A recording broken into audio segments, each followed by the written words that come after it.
मंत्री विजय शाह की मुश्किलें बढ़ गई हैं। राष्ट्रीय महिला आयोग ने संज्ञान ले लिया है, तो हाईकोर्ट के बाद अब राष्ट्रीय महिला आयोग का भी इन्वॉल्वमेंट इस मंत्री विजय शाह के मामले में सामने आ रहा है। जिम्मेदार व्यक्तियों के ऐसे बयान अपमानजनक है, ये बताया उन्होंने। एससी के जस्टिस ने बेतु के बयान पर संज्ञान तो लिया ही है।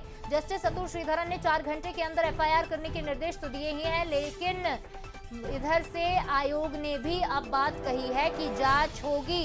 यानी मंत्री विजय शाह अब बुरे फंसते नजर आ रहे हैं, अब मुश्किलें और भी ज्यादा बढ़ेंगी। तो देखिए, एक तरफ सत्ता और संगठन की तरफ से तो घेरे ही जा रहे थे, विपक्ष ने भी कोई कमी नहीं छोड़ी, बयानबाजी करने में पुतला भी जलाया, विरोध प्रदर्शन भी किया, एफआईआर की मांग करने के लिए थाने में भी पहुंचे। यही नहीं, नेम प्लेट पर कालिक पोतने के लिए भी कुछ लोग पहुंचे थे, हालांकि उन पर एफआईआर हो गई और कई नेताओं के बयान सामने आए। राष्ट्रीय अध्यक्ष मल्लिकार्जुन खड़गे से लेकर राज्य के नेताओं तक, नेता विपक्ष तक, पीसीसी चीफ तक सभी ने घेरा। उसके बाद अपने ही मंत्री से भी घेरे गए।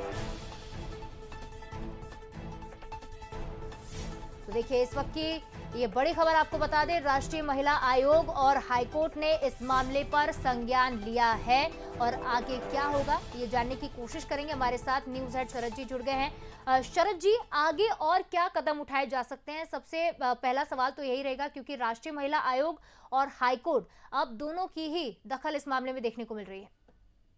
तो महत्वपूर्ण बात यह है कि महिला आयोग ने जिस तरह से ये सारी चीजें देखी और समझी हैं और उसके बाद इतनी कठोर टिप्पणी की है कि जिम्मेदार पदों पर बैठे लोगों को देश के अद्भुत और अप्रतिम प्रतिभा वाले सैन्य अधिकारियों का अपमान नहीं करना चाहिए। और इसी बीच खबर है कि हाईकोर्ट ने संज्ञान लिया है। जस्टिस अतुल श्रीधरन ने 4 घंटे के भीतर एफआईआर दर्ज करने के लिए कहा है। तो मामला बहुत आगे बढ़ चुका है और बहुत ही निंदनीय टिप्पणी है ये। इसकी कोई भी इस टिप्पणी को ठीक रूप में नहीं देख रहा है जी। और ये बहुत मामला जो है अब आगे जा चुका है और निश्चित तौर पर एक सिटिंग कैबिनेट मिनिस्टर के विरुद्ध अगर एफआईआर दर्ज होती है तो फिर कई और बड़े सवाल भी, संवैधानिक प्रश्न भी उठते हैं। तो ये काफी मामला अब बड़ा हो गया है और काफी बड़ा हो गया। जी सर, आगे सत्ता और संगठन की ओर से कोई एक्शन लिया जा सकता है, क्योंकि इससे पहले भी वो अपना मंत्री पद गवा चुके हैं, ये पहली बार नहीं है। रूल आउट नहीं कर सकते कि सत्ता और संगठन कोई निर्णय लें और भी कुछ बड़ी चीजें जो राजनीतिक घटनाएं हैं वो भी घट सकती हैं।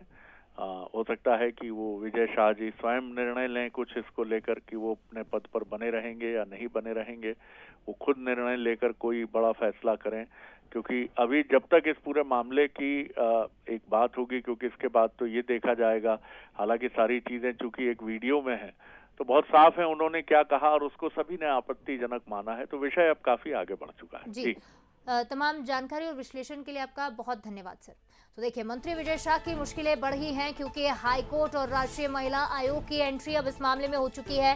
राष्ट्रीय महिला आयोग ने संज्ञान लेते हुए इस टिप्पणी को आपत्तिजनक बताया। उन्होंने कहा कि जिम्मेदार जो व्यक्ति हैं उनके ऐसे बयान अपमानजनक है। वहीं हाईकोर्ट के जस्टिस ने बेतु के बयान पर संज्ञान लेते हुए भी टिप्पणी की है।